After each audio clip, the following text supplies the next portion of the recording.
Just when you think these fellas cannot be more ridiculous, they always seems to reach down into that trick bag, pull something else out that stuns the mind.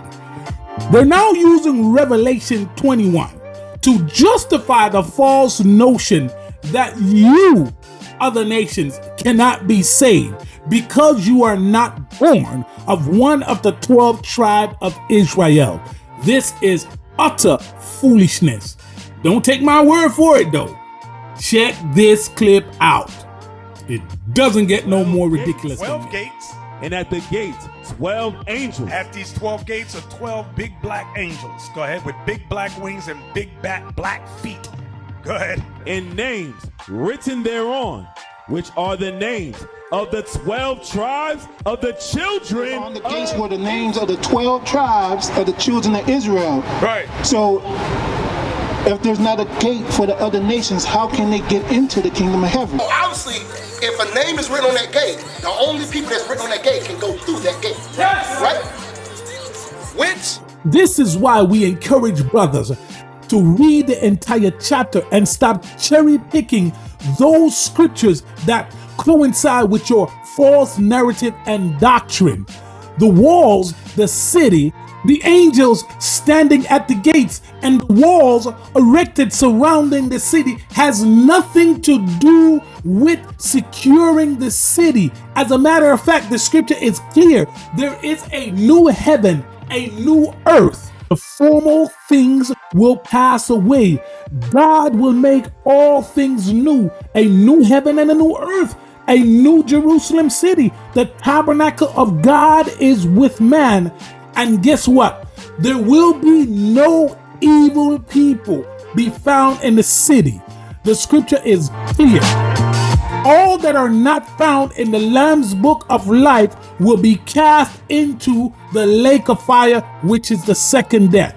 That means no Lucifer, Satan, no fallen angels, no seducing spirits. All of these things that are connected to evil will be no more. So now the question is this: who is out there trying to invade the city to overthrow the Most High God, whereby the Most High finds it necessary to resurrect a wall that is tall and high and place angels to secure the city when there is no more wickedness?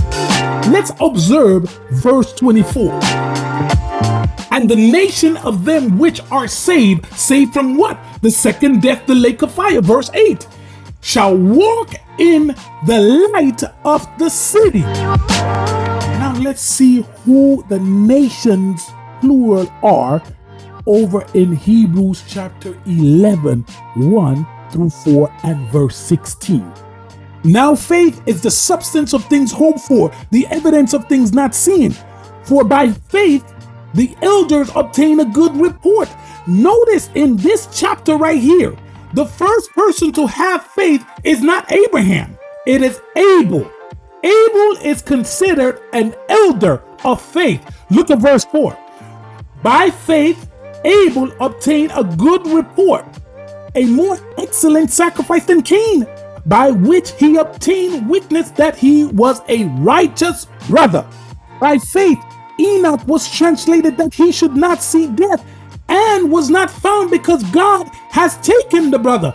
By faith, Noah was being warned of God of things not seen as yet, moved by fear and faith, prepared an ark to the saving of his household. And look at verse 6. But without faith, it is impossible to please the Most High God. These are brothers who are not Israelite, who were not born of any of the 12 tribes of Israel. They, in their dispensation, did things that will please the Most High God. And look at verse 16, fellas. Now they desired a better country that is unheavenly. These brothers right here lived the lifestyle that was pleasing unto the Most High God, worthy of a heavenly city. Wherefore, God is not ashamed to be called their God, for he has prepared for them a city. Now, is he God of the Hebrews only? Absolutely not. For in this verse right here, he is not ashamed to be called some Gentiles, according to the proper understanding of the term Gentiles. It is those that are not born of the 12 tribe of Israel.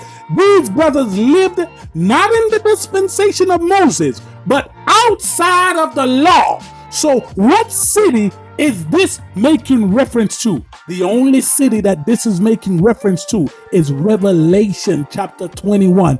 The new city that came down from heaven has nothing to do with gates and angels and names that are written thereof. Not at all. These boys are not Israelites, yet God is not ashamed to be called their God. So how is it, peoples? How is it that these boys will make it in the kingdom of heaven on the day of resurrection? By faith, the law of faith, and it was credited to their righteousness.